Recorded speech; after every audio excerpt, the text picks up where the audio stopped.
எல்லா புகழும் இறைவனுக்கே. நம்முடைய வாழ்க்கையில இன்னும் நிறைய பேர் ஜெயிக்காமல் வெற்றி அடையாமல் இருப்பதற்கு காரணம் என்ன தெரியுமா? நம்முடைய வாழ்க்கையில நமக்குன்னு ஒரு இலக்கை கொண்டு போய் நம்ம ரொம்ப பெரிய ஹைட்ல ஃபிக்ஸ் பண்ணிடுறோம். ஆனால் அந்த இலக்கிற்காக நம்ம செய்யக்கூடிய தியாகங்களோ, அதனால நமக்கு ஏற்படக்கூடிய துன்பங்களோ, அதெல்லாம் ஒரு கஷ்டமான விஷயமே கிடையாது. எது கஷ்டமான விஷயம்னா, இங்க அந்த இலக்கை செட் பண்ணிட்டு அதுக்காக எப்படி ஸ்டார்ட் பண்றதுன்னு தெரியாம ஒரு தொடக்க நிலையிலே ஒரு தயக்கத்தோடு இருந்துகிட்டு இருக்கோம்ல, அதான் நம்ம செய்யக்கூடிய தவறு. நமக்கு எல்லாருக்கும் பரிச்சயமான ஒரு பிராண்ட் இ-காமர்ஸ் கம்பெனி ஒன்று இருக்கு. மேக்கப் ப்ராடக்டோட ஒரு இ-காமர்ஸ் கம்பெனி நைகா. அதோடைய சிஇஓ ஃபல்குனி நாயர். அவங்க அந்த பெண்மணி என்ன சொன்னாங்க அப்படின்னா, அவங்க வந்து இந்தியாலேயே செகண்ட் செல்ஃப் மேட் பில்லியனர் அப்படிங்கிற ஒரு பெயர் பெற்றவங்க.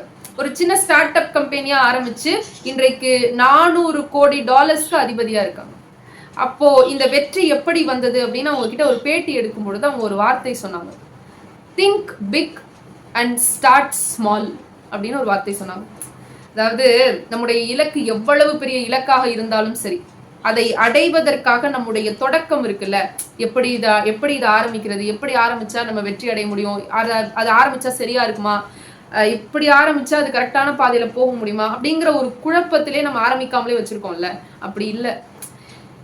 நம்முடைய இலக்கை தீர்மானிச்சதுக்கு அப்புறம் அதற்காக ஒரு சின்ன முயற்சி எடுத்து அதை எப்படி வேணாலும் நம்ம சிம்பிளா ஸ்டார்ட் பண்ணிட்டோம்னு வச்சுக்கோங்களேன். ரொம்ப கஷ்டப்படலாம் அவசியம் இல்லை. ரொம்ப சிம்பிளா ஸ்டார்ட் பண்ணிட்டோம்னா அந்த போற ஃப்ளோலே நம்மளுடைய இலக்கை அடைவதற்கு எல்லா வழிகளையும் தானாகவே நடந்துவிடும்.